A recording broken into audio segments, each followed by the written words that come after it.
এখন আমি আছি আমতার কলাতলা, যাচ্ছি দেশের বাড়ি, সেখানে আজ ব্রহ্মা পুজো আছে। তো আমার সঙ্গে পেছনে আছে খোকন কাকা। আর আমতায় এখন আমরা ব্রেকফাস্ট করলাম, আর এই পিছনে এই রাস্তা দিয়েই যাবো। তো অনেকই সকালে বেরিয়েছি, প্রায় 8টার সময় করে বেরিয়েছি, এখন বাজে প্রায় 10টা। এবার গাড়িতে ওঠা যাক। এবার এখন এলাম মহাপ্রভুতলা, আর আমি আপনাদের মন্দিরটা দেখাই একবার। আর আমার পিছনের জায়গাটা দেখুন, মানে প্রপার গ্রাম বলে আমতার, সেই আমতারই একটা গ্রামে এসেছি এখন।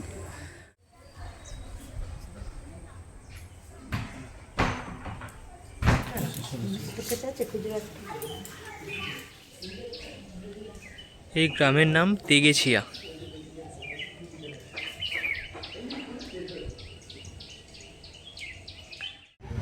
এখন এলাম ফুলেশ্বরতলা, আর ফুলেশ্বরতলায় একটা শিব মন্দির আছে। আর আমার পিছনের এই যে মন্দির, এটাই হচ্ছে ফুলেশ্বরতলার মন্দির। এবার ভেতরে ঢুকবো। ফুলেশ্বরতলার মন্দির আপাতত বন্ধ আছে, তালা দেওয়া। তবে ভিতরে তো ছবি তোলা বারণ, যার জন্য ভিতরের ছবি আপনাদের দেখাতে পারবো না, তাই বাইরেরই ভিডিও একটু দেখে নিন আপনারা। আর এই যে একটা স্কোয়ার মতো জায়গা দেখতে পাচ্ছেন ভিতরে, যতক্ষণ না ওই জায়গা দিয়ে সূর্যের আলো ভেতরে ঢুকছে আর ঠাকুরের গায়ে পড়ছে, ততক্ষণ এই মন্দিরে পুজো হয় না। ফুলেশ্বরতলায় বলেছিল তো মন্দিরের ভেতরে ছবি তোলা যাবে না, তবে এখানে জিজ্ঞাসা করলাম, পারমিশন পেয়েছি, তার জন্য ভিডিওটা আপনাদের দেখাতে পারছি। এইখানে এটা দিয়ে এন্ট্রান্স, আর এখান দিয়ে সিঁড়ি দিয়ে নেমে এইখানে মন্দির মানে এখানে মেন যে শিবলিঙ্গ সেইটা এখানে।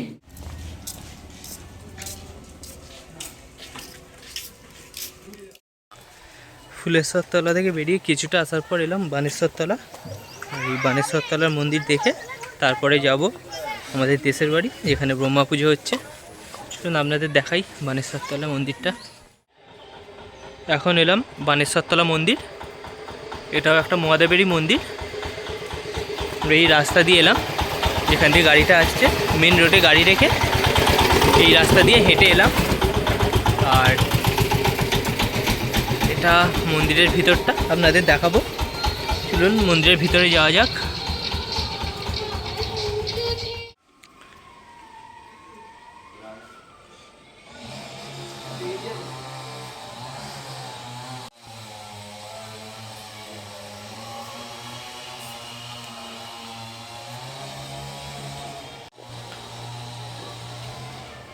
আর এই মন্দিরের ভিতরেই আছে মা শীতলার মন্দির, এখানে বসার জায়গা।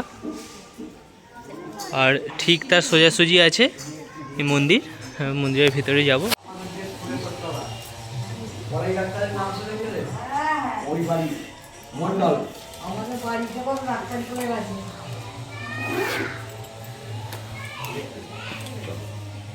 আর মন্দিরের ভিতরে শিবলিঙ্গ। আপনারা যারা আমতার দিকে আসবেন তারা অবশ্যই ফুলেশ্বরতলা, বানেশ্বরতলা এসব মন্দিরগুলো দেখে যাবেন। এগুলো এখনও পর্যন্ত তেমন কোনো খ্যাতি পায়নি, তবে মন্দিরগুলো এলে আপনাদের ভালো লাগবে, আর এখানকার মাহাত্ম্যটাও তখন আপনারা বুঝতে পারবেন। আর আমার পিছনে মন্দির। পৌঁছে গেলাম দেশের বাড়িতে, এবং লাল যে মূর্তি সেটাই হচ্ছে ব্রহ্মা ঠাকুরের মূর্তি, এবং সাথে আছেন বিষ্ণু, মহেশ্বর এবং পবন।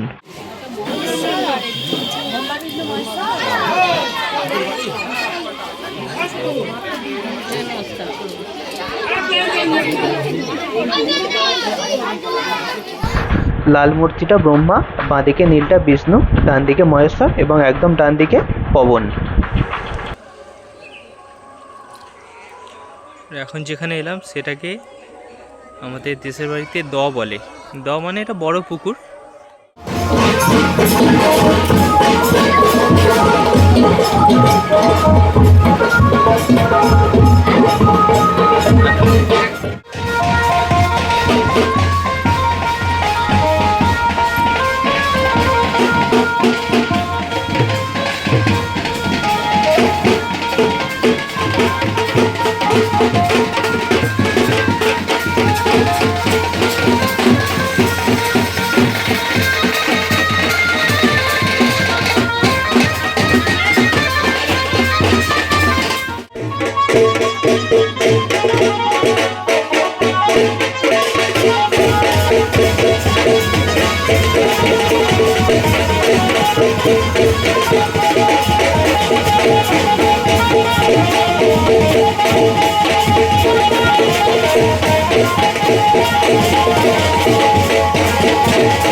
আপনারা দেখলেন যে এই দোয়া থেকে জল নিয়ে গেল, এটা হচ্ছে আমাদের যে বাড়ির পুজো সেখানকার যে ঘট বসানো হয় সেই ঘটের মধ্যেই এই জলই প্রত্যেক বছর ব্যবহার করা হয়।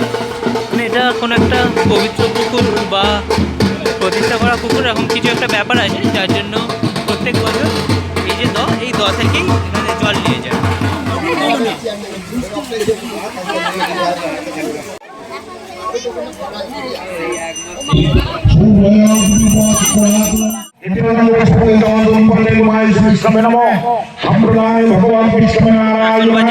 সন্ধে 6টা, এবার আমরা বেরোচ্ছি, এবার যাবো বাড়ি। সারাদিনটা ভালোই কাটলো। আমি এই ভিডিওটা এখানে শেষ করছি। তো আপনাদের সাথে আবার দেখা হচ্ছে পরের কোনো ভিডিওতে। তো জন্য বাই, টেক কেয়ার।